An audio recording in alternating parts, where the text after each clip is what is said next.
Good afternoon. Today is September the 24th, 2024, and we are about to get into some news, the business. My body's a little sore. I've been going pretty consistently the last couple weeks to the gym. I'm trying to get back into my gym routine. And earlier, I did a couple bench presses. My body isn't as strong as what it should be at the moment. I did take a long time off, but I did some bench presses. You know, flat back benching. Oh, it's a tongue twister. Flat back benching, as well as I work with some dumbbells. But for the first time in my entire life, I actually started a deadlift routine. So, I'm going to incorporate deadlifts into my routine now. I did deadlifts in the past, not as a workout, but when I was in YA, I think I was around maybe 16, I deadlifted 415 pounds and tore the muscle in my back. I was in Paso Robles, CYA, when this happened. I did 415, and we'll get to that one day. Why 415? But anyway, let's get into a little news. So over the weekend, from my understanding, the world almost came to an end. Literally, not figuratively, literally. So, of course, I like to read off some of my notes that I'd like to take.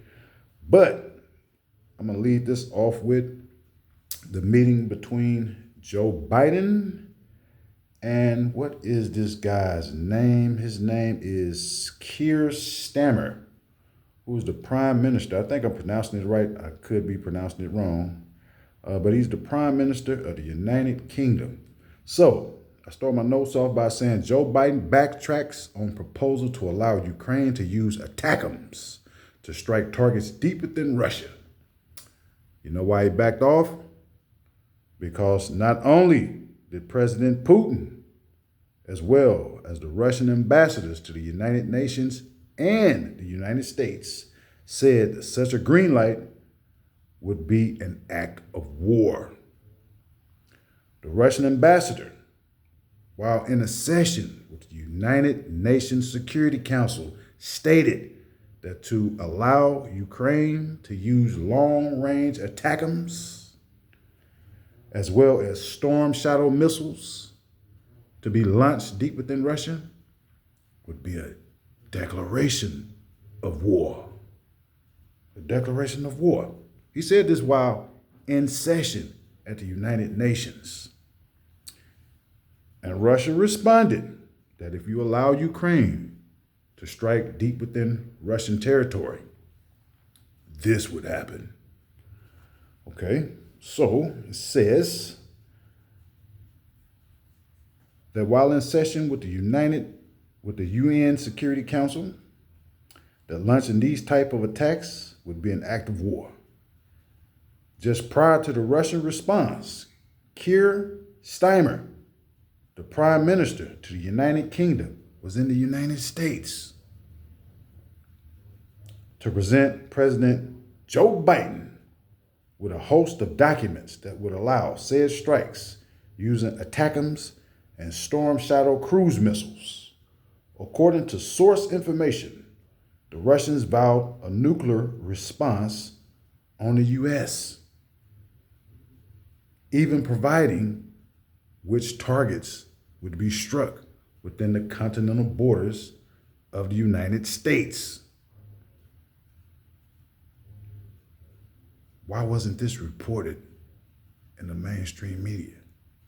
Well, maybe it was reported in the mainstream media. I don't look at mainstream media, Western media.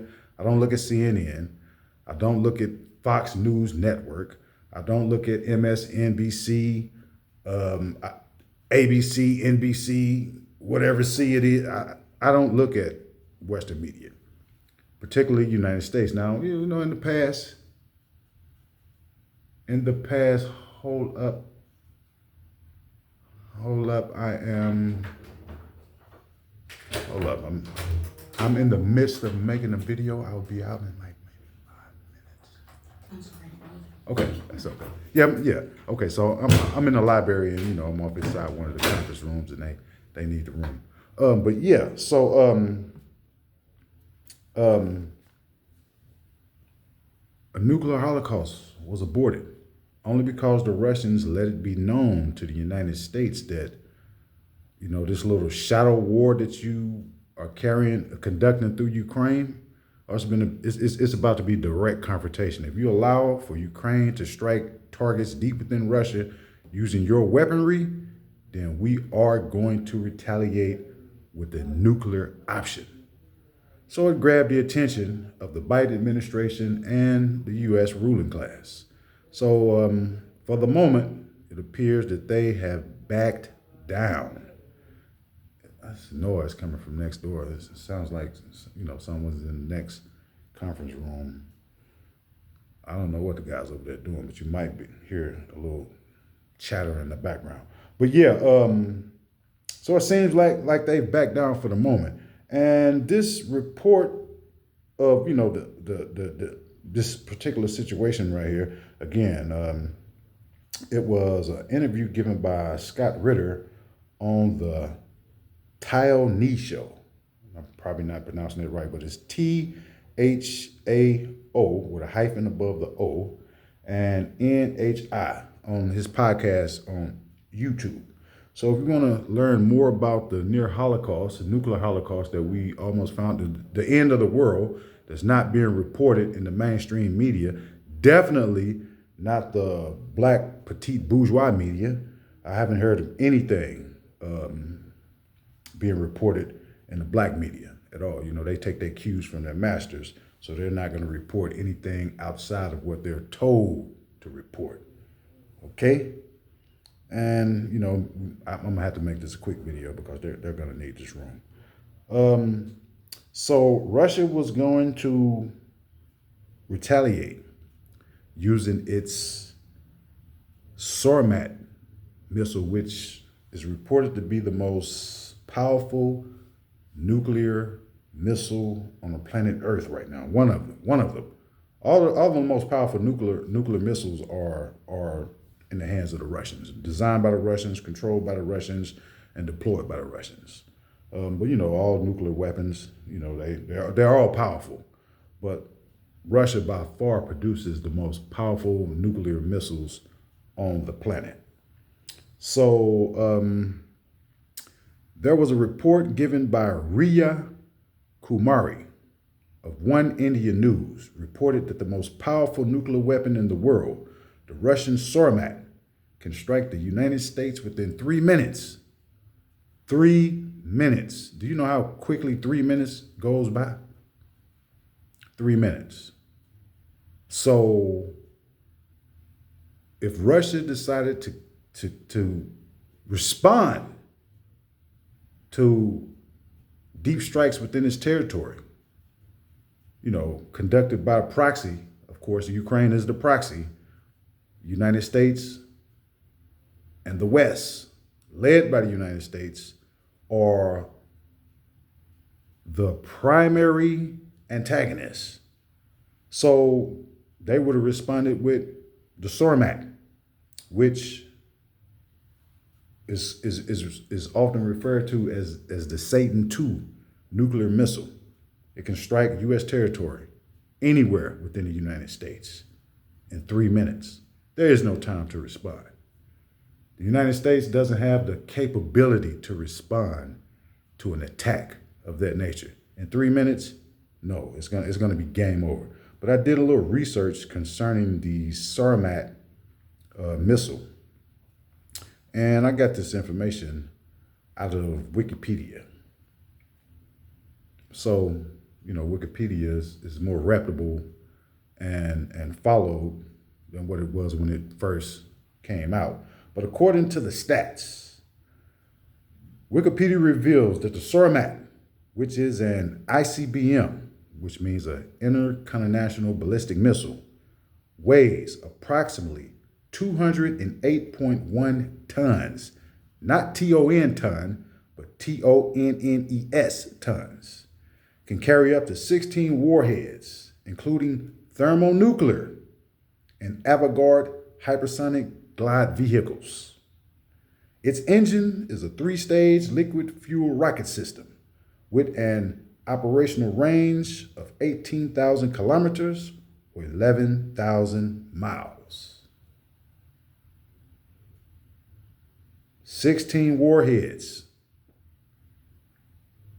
The biggest city that we have inside of the United States is Jacksonville, Florida, which is approximated to be roughly a little over 800 square miles, one or the other if you include the water. With 16 nuclear warheads, bye-bye Jacksonville, bye-bye New York City, bye-bye Los Angeles, bye-bye Houston, bye-bye Chicago, bye-bye Dallas. San Francisco doesn't stand a chance. 16 warheads, nuclear warheads, impacting in a metropolis area. That entire area for 5, 6, 1,000, 2,000 square miles is going to be completely obliterated. So none of this was reported in the media. What we've been getting is that we've been getting more escalation out of the West. What appears to be happening is that they think Russia is bluffing because, it's a general consensus in the media that the United States and its allies should overlook Russian redlines. Oh, Putin is bluffing. Putin is bluffing. Putin is bluffing. We've crossed the red line. Even Zelensky, I call him Zelensky, the ex-president, the puppet president, current president of Ukraine. I call him Zelensky. But he is urging the United States and its allies to overlook what the Russians say are the red lines. That it's a bluff, that they're not going to use nuclear weapons. Do you really want to find out? I mean, if someone broke into your house and you have a shotgun inside your house and you clearly telling this person that, look, if you come into my home, I'm going to blow your brains out of your skull. Do you think that the person on the other side of the door or window, whatever they're trying to do, you think it's not going to run through their mind that, hey, this person inside the house may not be bluffing? Do you want to take that risk? I don't think that we want to take that risk. But again, why wasn't this story more widely reported in the Western media? You know what was going on over the weekend? It was a lot of rocking and freaking and having a good time. We had the NFL games on, which I don't follow anymore. We had, parties, events thrown all over the United States. But very little was talked about in terms of the world almost coming to an end. And that if Joe Biden would have signed those documents that was presented to him by Mrs. Steimer, the Prime Minister of the United Kingdom, that Ukraine would have launched strikes deep within Russia, and Russia, from all its avenues, from all its communications, have said that, look, if you strike us, we're going to strike you directly. Not only are we going to strike you, but we're going to pre-arm you with the targets that we're going to strike in the United States. So, America, being the paper tiger that it is, what did they do? They backed down. They did not sign those documents. They showed the true nature of who they really are, cowards. Yeah, they'll fight a proxy war. Yeah, they'll engage in color revolutions, overthrows, assassinations, all that kind of stuff. But when it comes to putting the boots on the ground against an equal or more powerful foe, they paper tigers. Yeah, they're paper tigers. But anyway, let's move on. So, we've talked about the Sarmat. Let's move on over to Israel and the Middle East. As war looms, Benjamin Netanyahu, he wants to expand the war. The ruling classes want to expand the war in the Middle East. Let's get into why. Okay, so war looms in the Middle East. The United States has sent more troops from its imperial army to reinforce a possible invasion of southern Lebanon. According to various news outlets, Israel is said to be carrying out its heaviest airstrikes in the regions in 20 years. Remember, 20 years ago, Hezbollah kind of like gave the IDF, handed their hat to them. The IDF didn't perform as well as they should have 20 years ago against Hezbollah. I remember that conflict, and I can tell you that Hezbollah came out on top of that particular clash. But, it's 20 years later, technology has changed. We have new commanders, new formations at play. But anyway, reports are that close to 600 people, including 50 children and over 90 women, have been killed in 2 days in the latest Israeli strikes in southern Lebanon.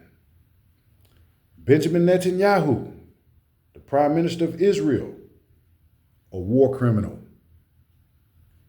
has asked civilians in southern Lebanon to evacuate. I'm going to say it again. He went on national television urging the citizens of southern Lebanon to evacuate. Turn the notes here.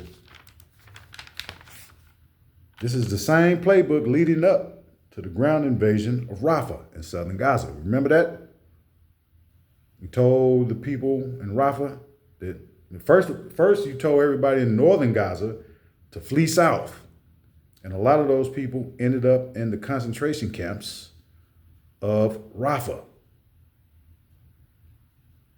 When you knew you was going to invade Rafah, you told them to get out of Rafah.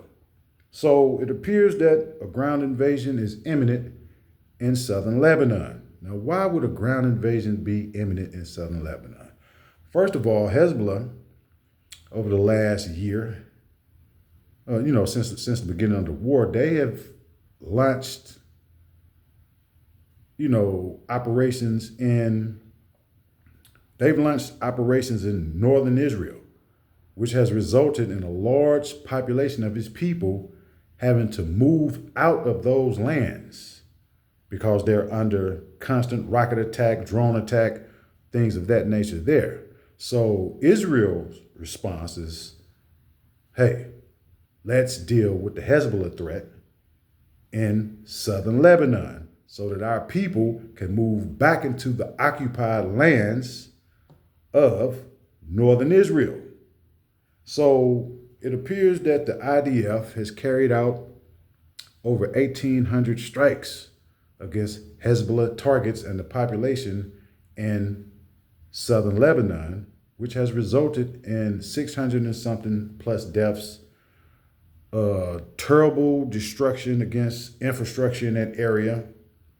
But on the flip side, for what it's worth, Hezbollah has said to, the last couple of days, or maybe in one barrage, to have fired over 200 rockets into northern Israel.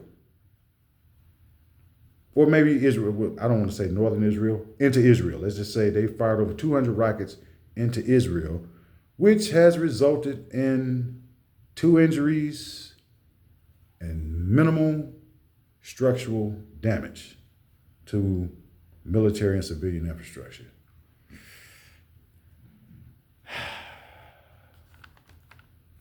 Yeah. So I think I'm going to leave it there in terms of, what's happening or some of the bigger events happening in the international community. I mean, there's a lot of things happening in the international community. But let's bring it closer to home right now. Okay, so a couple weeks ago in the city of Los Angeles, the Crips, they moved forward. The Crips and the Hoovers. I remember when the Hoovers, when I was coming up, the Hoovers were Crips. They were just trying to make the transition into what they call Hoover criminal. But a lot of the Hoovers at that particular time, which was back in the early '90s, they resisted. They were in opposition to changing over from a lot of them. I don't know what was. I was in California Youth Authority when this was happening. I don't know what was going on in the streets of Los Angeles, but inside of the California Youth Authority itself, a lot of the younger Crips, my age at that time, we 15, 16 years old, they were resistant. They wanted to remain Crips, but I guess over the years, 3 decades since then, the Hoovers, a large faction of the Hoovers broke off and formed their own, what we call in political terms, a fifth column element. They're no longer Crips. They are now criminals. So Hoover criminals. But anyway, so the brothers in Los Angeles, having been affected by years and years and years of violence, again, they came up with the idea to, hey man, let's try to push a peace initiative to save our people from the suffering. They're suffering from our hands. They've been misguided by our hands. So let's see if we can broker some type of peace so that we can start to rebuild in our communities. I mean, there's a lot going on. We have this, we're being surrounded and, with an influx of migrants. We're being gentrified out of our communities. Every other community, it appears, is moving forward, and our community is moving backwards. So why don't we try to address the major problem so that we can start to address all of the other problems? Let's try to initiate and broker some peace. Okay, that's very commendable. It takes a commendable person,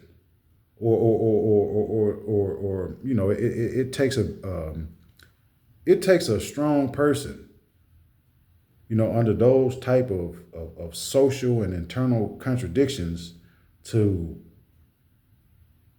not only think about, let's push a peace formula, but actually design it and then put it into a working reality. And it takes strong individuals, especially with the type of antagonisms and animosities that has, congealed over decades of gang violence. So while the brothers initiated such a commendable act, what do you think happened? You have the detractors. You have the agent provocateurs. You have the naysayers. You have the chaos agents. Some paid, some not paid. A lot of people don't agree with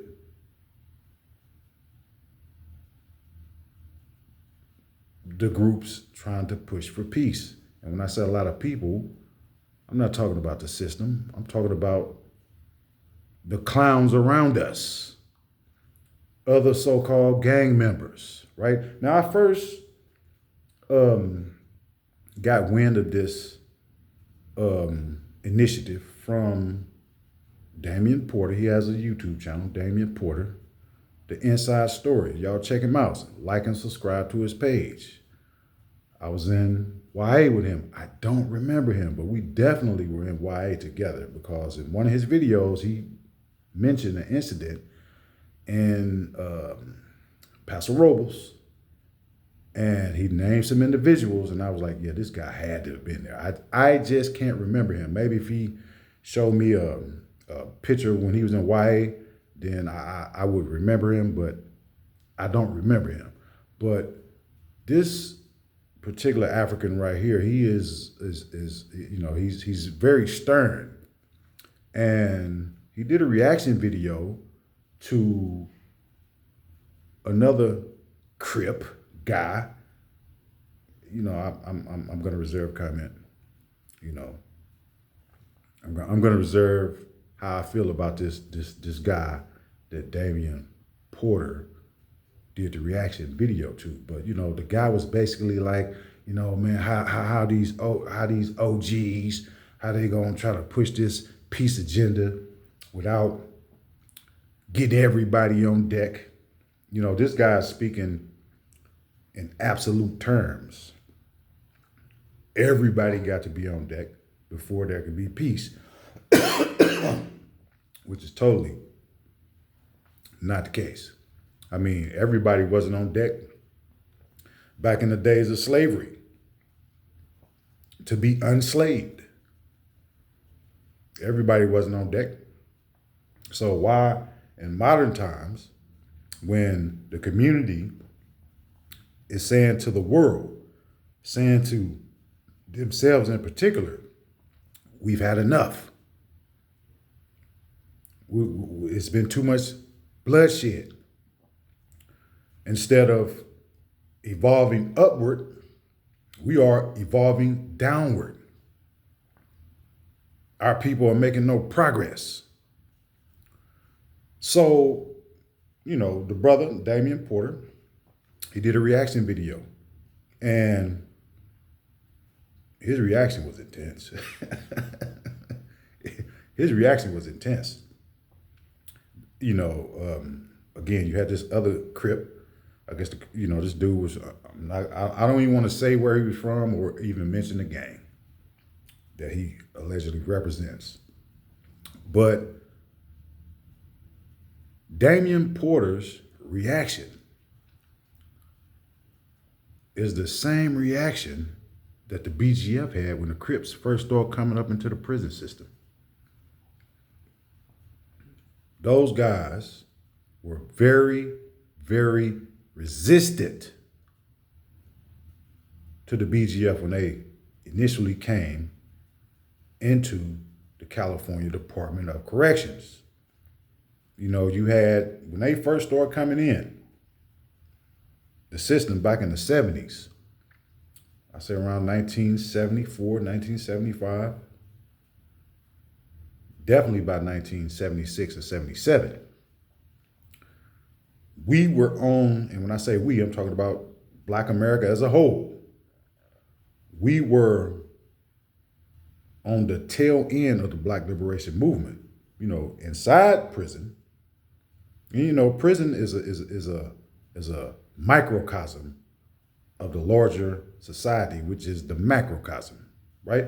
But we were on the tail end of the Black liberation movement, so there still was a lot of Black militancy inside of the California Department of Corrections. On the West Coast, this militancy and revolutionary nationalism, ideology, perspective, whatever you want to call it, was being led by the BGF. The Crips start coming into the California Department of Corrections. And those guys were anti-revolutionary. They were anti-revolutionary. They wanted to gangbang. They wanted to extort other blacks. You know, they wanted to continue on the same set of goals. They wanted to continue the same set of goals that they pursued while on the streets of Los Angeles and the surrounding area. The BGF was not going for it. So there was naturally a clash. There was naturally animosity to arise because you have revolutionaries whose ideology stands in stark contrast to the ideology of the reactionaries, who at that particular time were the Crips. So I'm sitting back and I'm looking at, Damian Porter, the brother. I'm looking at his reaction, and he would stop the video every now and then, and he would elaborate. And I'm thinking to myself, now y'all see what the BGF had to go through. You're going through it with your own people now. You have people who really aren't even in a position to talking about everybody ain't down with the peace. And man, let me see again, right? I'm trying to be as respectful as possible because, I have a lot of Crip homeboys and I got much respect for the Crips and the Bloods, right? So I'm going to try to limit. I'm going to try to be as respectful as possible because ultimately, in the final analysis, the Crips who are pushing this peace treaty, with the full backing of the community, of course, the Crips are going to have to take the lead in this. But I will say this here. The community is fed up. The community is drawing a red line with the violence. And it's not just in the city of Los Angeles. I mean, it's bad down here in Memphis where I'm at. The community is fed up. So when you have a character like who I'm discussing, this, oh man, the OGs, they can't speak for the youngsters. And, the OGs ain't out there putting in work. The youngsters, they the ones who are the shooters.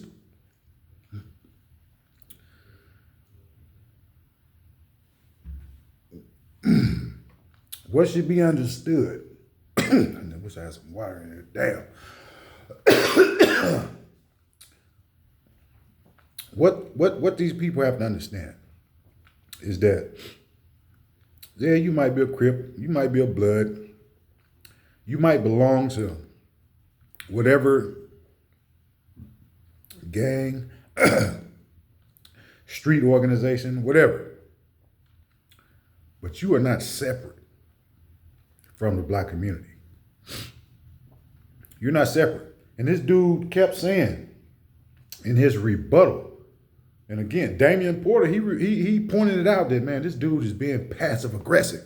Because on the one hand, the guy was like, yeah, I support the initiative, toward peace and all that. But man, everybody ain't on deck. How you gonna speak for us? Man, let me tell you something. You're not separate from the Black community. Even though you hollering Crip Nation or Blood Nation or whatever nation you want to holler, Zulu Nation, you're not separate from the Black community. I don't even know why the Black community let it go on for this long. I know why.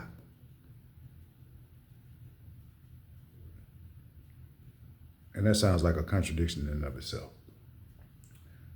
The Black community should not have allowed this situation to go on for this long.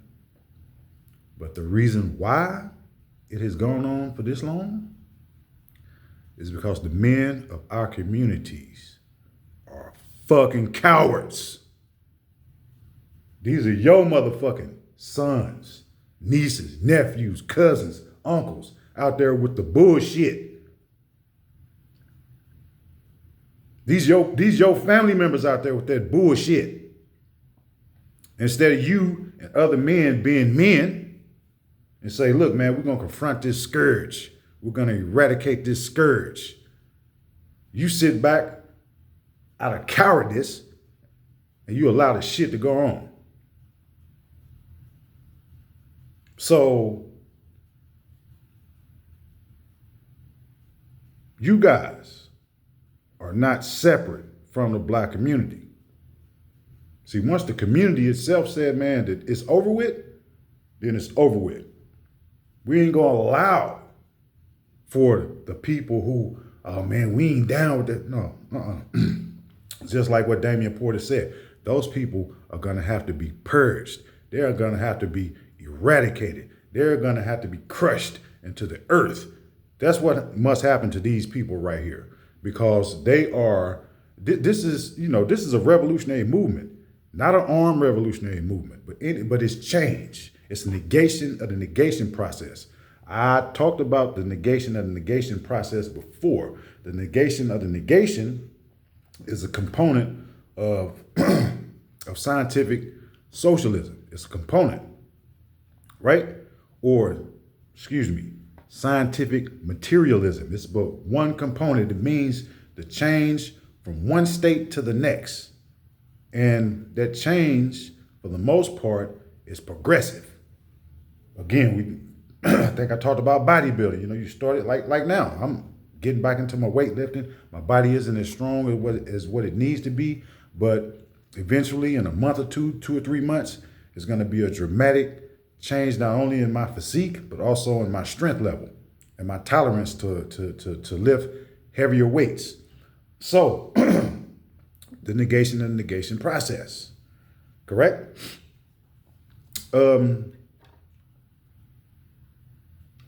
So we have the naysayers. These people will have to be treated. If the Crips can't get it done, and let's remember the CCO. So that's why the CCO no longer exists today, because we had, we had the reactionaries amongst the Crips. Oh man, you supposed to be a Crip. You coming up off in here on that revolutionary. Man, look, man.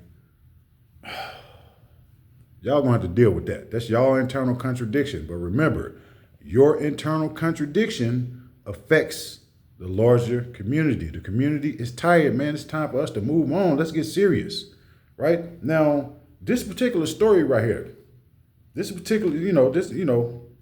effort for the brothers in Los Angeles to move from one state of open antagonism and develop into another state of lesser antagonism, eventually with the goal being no antagonism amongst us, period, right? So I didn't hear any reports in the mainstream media about this. I heard absolutely no reports in the black media, period, about this. Mainstream black media, as well as social black media platforms. Now, understand this. There are some social media platforms that did report on this, but most of these platforms are built around the gang culture.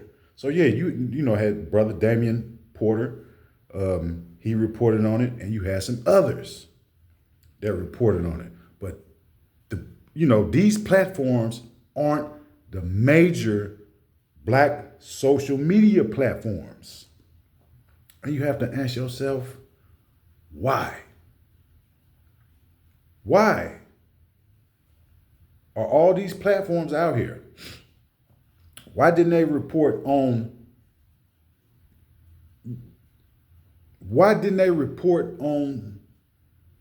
over the weekend? We almost were involved in a nuclear exchange with Russia. Our very existence was on the line. Nothing from the black media.